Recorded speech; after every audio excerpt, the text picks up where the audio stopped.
All right, Cam. All right. This week in the Big 12, the schedule features BYU at Texas. Now, BYU's good at night. They're not very good during the day. They are good at night.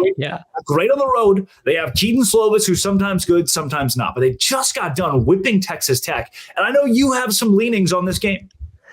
I do. And part of it is being a Texas Longhorn hater, I got to say. But I've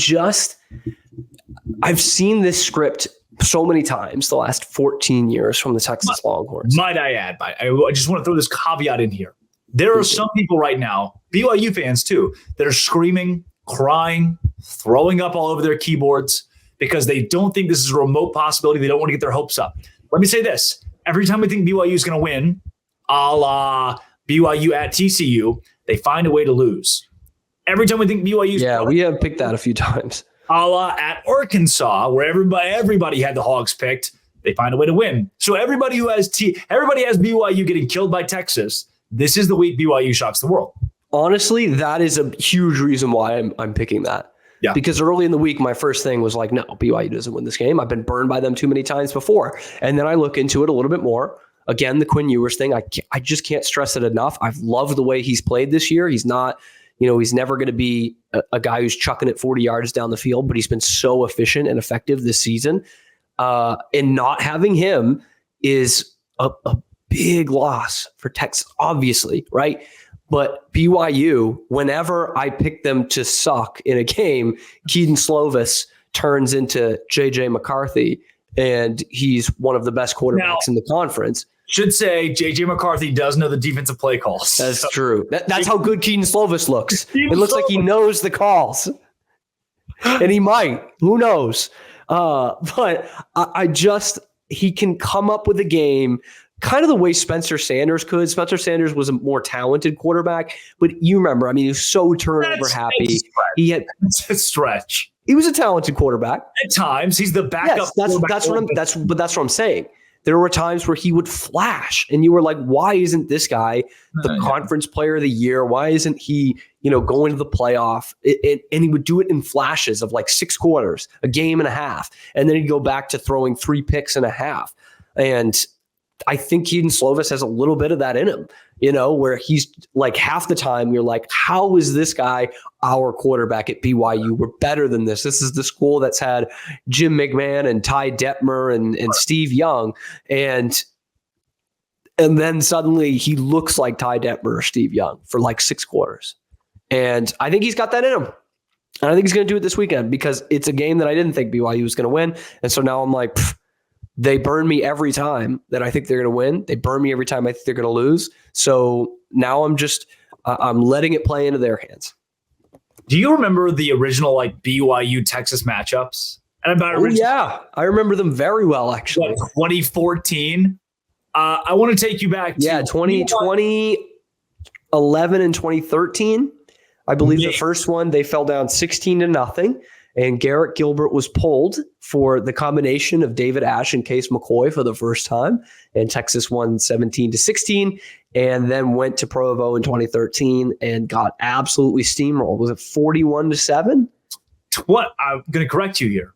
Please do. 2014, September 6th of 2014, 93% capacity at DKR, 93,463 souls packed a stadium to see the Texas Longhorns and Charlie Strong put up 258 total yards, have 4 turnovers, only 15 first downs, and fall 41-7 to the BYU Cougars. You'll remember it was 6-0 BYU at halftime. Is that a Taysom Hill game? Final 41-7. The starting quarterback for BYU had no touchdown passes, had 1 interception, only 181 yards passing, and that's because it was one Taysom Hill, who ran for 100 yards and 3 touchdowns. He was the best bit player in the league back then. He still is now, the player of the future, and he always will be. Now, look, BYU's offense was really good at churning the football in that game. They ran the ball for 248 yards. I'll say this. 10 years if ago. BYU runs for 248 yards this week, I'll live stream it. I'll go live for everybody to see it. I will take my bare hands, rip out my left hamstring. I'll eat it. I will. Sauteed? No. Anything on the side of it? Raw. Just raw. Raw. Okay. You could get sick doing that. You should really cook it. I'll eat that hamstring. And eat it. I will eat that hamstring. And they will not run for 248 yards against Texas this week. Doubt it.